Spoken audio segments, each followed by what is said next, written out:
와우, 친구들.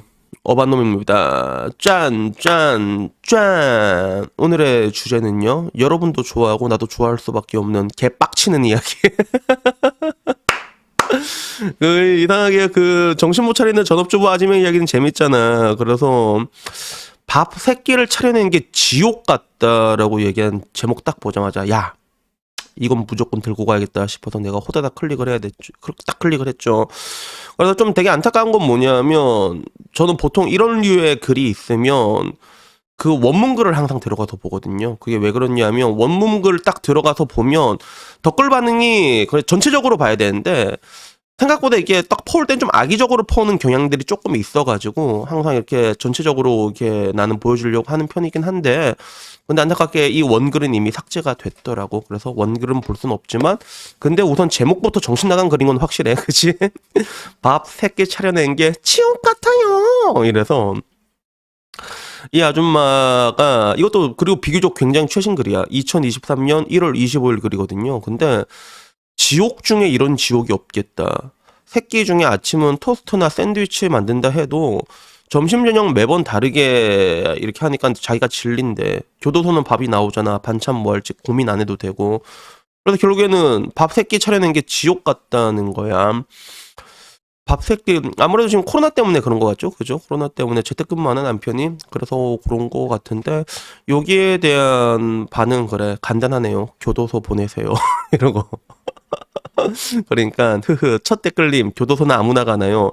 진짜 밥지옥이라는 말이 공감이 간다. 밥지옥 밥 차리는 게 이렇게 힘들단 말이야?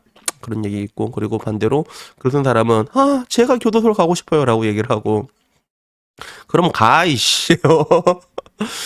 아이들 방학이라 그럴까요? 일주일치든 메뉴를 미리 짜놓으면 뭐랄까 고민이 좀 덜하긴 하다. 힘내라. 아니면 밀키트나 반찬 가게를 애용하세요라는 그런 반응도 있었고 사람마다 고통의 난이도가 다르지만 전업주부가 본인 가족 먹는 밥 차리는 거 지옥이라니 엄살이 심하다. 전업주부 자기 자리는 스스로가 만드는 거다. 하기 싫으면 일을 나가라. 돈 있으면 반찬 가게도 도움을 받아라. 가족들, 아이들도 중학생 정도 컸으면 알아서 차려 먹으라 교육을 시켜도 된다라고 얘기했죠. 그리고 중노동이다. 외식이 필요하다. 밥 차리는 게 무슨 중노동이야. 난 맨날 차려 먹고, 난 맨날 하지만 난 자주 차려 먹거든요. 전 실제로. 그리고 저는 이게 운동하다 보니까 칼로리나 이런 게 나름 신경을 써야 돼. 왜?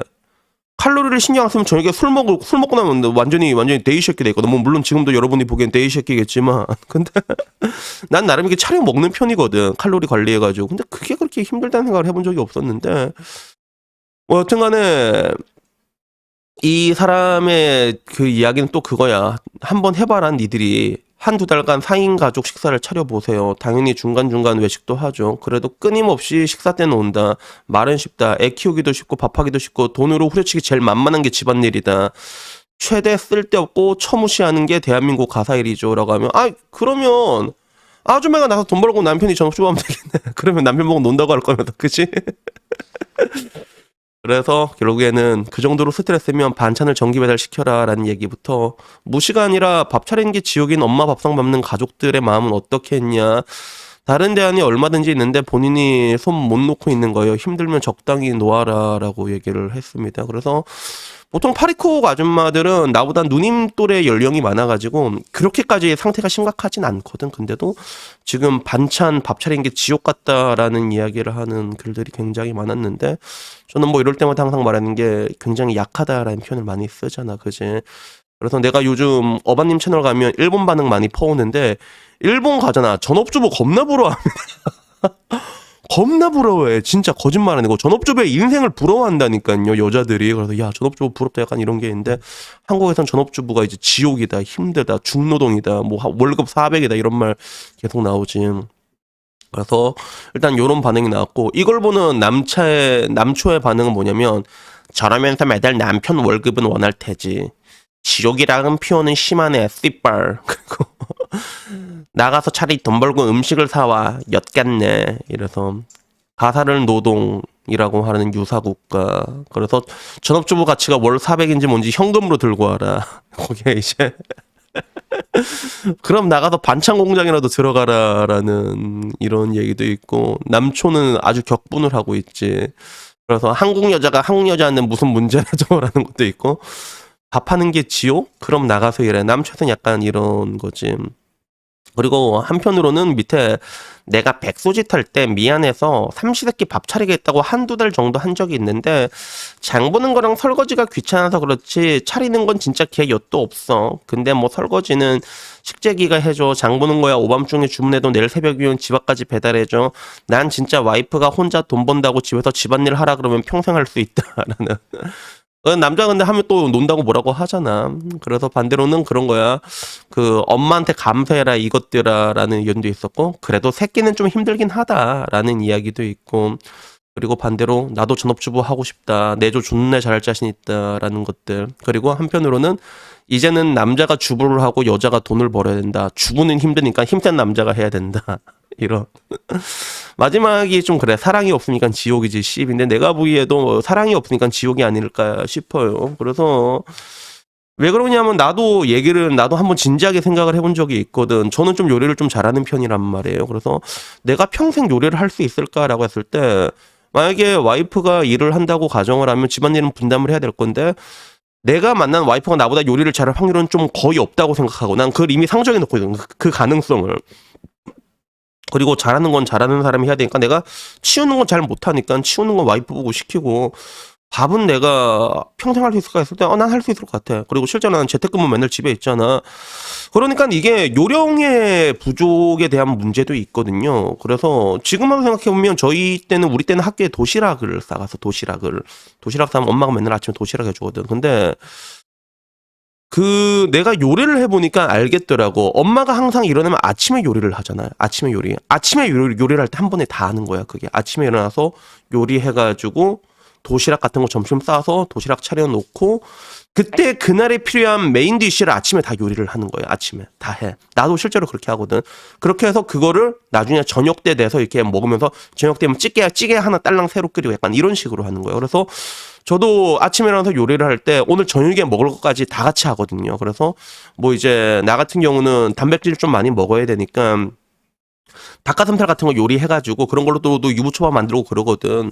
그래서 에이 어반형 유부초밥 먹으면 닭가슴살 넣어도 소용없어요 라고 얘기하지만, 그래도 맛은 있어야 된단 말이야. 그러면 그걸 한꺼번에 다 하게 되거든. 한꺼번에 다 해가지고. 그리고 요새는 반찬도 내가 해서 먹진 않고 거의 사 먹어요. 저도 거의 사 먹어. 그래서 김치 같은 거는 사 먹고, 깻잎 같은 거는 만들어 먹는 게, 양념장에서 만드는 게 가성비가 되게 좋단 말이야. 그래서 깻잎은 어차피 요 앞에 나가도 이만큼 뭉쳐서 해서 2,000원밖에 안 하거든. 근데 사 먹으면 비싼 게 있고 사 먹으면 싼 게 있어. 그래서 김치나 뭐 이제 사 먹는 것들이, 예를 들어 이제 단무지, 마늘종 이런 거 있잖아요. 절임류. 이거는 사는 편이고, 나머지 반찬 중에서도 손 많이 덜 가는 게 있거든. 뭐 이제 오뎅볶음 이런 것들 있잖아. 장조림이라든가 이런 거. 장조림은 또 한 번 하면 많이 할 수 있잖아. 그래서 그런 건 내가 만들어서 한꺼번에 쫙 해놓고 그래서 세팅을 하거든. 근데 내가 보기에는 이 여자가 그걸 많이 안 해봐서 그런 것 같아. 요새는 전보다 내 친구 보니까 저녁까지 먹고 오더라고. 회사 가가지고 실제로. 그런 것들에 익숙하다 보니까 여자 입장에 또 지옥이 이제 코로나에 와가지고 일하는 것도, 일을 해본 적이 없으니까. 그리고 남편도 별로 안 사랑하는 것 같아요. 그지? 그래서 나는 요리를 해주면서 가장 좋았던 게 뭐냐면 되게 맛있게 먹거든. 그게 그냥 그렇게 좋더라, 그게. 그래서 한편으로는 그런 거 있잖아. 뭐 한 번씩 네이트판에 올라오면 와이프가 막 남편 이게 밥상 차려준 거 자랑하는 거 있잖아. 난 그게 어떤 기분인지 알 것 같거든. 이게 차려가지고 주면 맛있게 먹으면 되게 좋단 말이야. 근데 그런 거 올라오면 어떤 반응이야? 어머, 남편은 손이 없대요, 발이 없대요. 항상 말하잖아. 이게 어디서부터 꼬였는지 모르는데 이런 문화가 잡혀버린 거야. 그래서 여튼간에 이런 거 보면 가장 불쌍한 건 저 집안 식구들 있지. 남편이랑 가장 불쌍하다는 생각이 들고, 한편으로는 여자가 정말로 그 집안일이 안 맞을 수도 있단 말이야. 그럼 나가서 돈을 벌면 된단 말이야. 근데 나가서 돈은 벌기 싫고 집안일도 하기 싫고. 야, 이런 거 보면 진짜 저 아줌마랑 같이 사는 집안 사람들도 얼마나 지옥일까 해서 불쌍하다는 생각밖에 들지 않습니다. 그래서 여튼간에 제가 얘기하고 싶은 거는요, 본인의 성향이 딱 저 여자를 보는데 저 여자 마음이 이해가 되잖아. 그러면 그냥 혼자 살아. 혼자 사는 게 답이야. 근데 문제는 저런 사람이 과연 혼자서는 살 수 있을까라는 생각이 듭니다. 그지? 그러다 보니까 어쩔 수 없이 또 이제 자신을 매도 호가에 던지고 불쌍한 퐁퐁이 생길 수밖에 없는 그런 악순환의 고리가 이렇게 이어지는 것 같아. 그래서 여튼 오늘 이야기는요, 여기까지. 여러분 오늘도 충전 많이 하시고, 이게 충전만 시켜놓으면 내가 미안하니까 옆에 있는 복돌이 이렇게 와가지고 복돌이 보면서 여러분의 지친 마음을 또 이렇게 정화하길 바랍니다. 자, 복돌아. 자, 봐봐. 복돌아. 봐, 고양이 차라리 길르라고. 얘 얼마나 귀여워, 고양이는. 고양이는 한 번씩 겐세이 부려도 그렇지. 그냥 밥 주면 밥 잘 먹고 똥만 좀 치워주고 그러면 항상 귀엽게 있거든. 그러니까 쓸데없이 여러분 내가 항상 말하지만 괜히 외롭다고 결혼해서 엿대지 말고 그냥 고양이를 기르세요. 알았죠? 그래서 여튼 오늘 이야기 여기까지고요. 다음엔 좀 더 빡치는 이야기로 찾아뵙도록 하겠습니다. 이상입니다. 감사합니다. 요.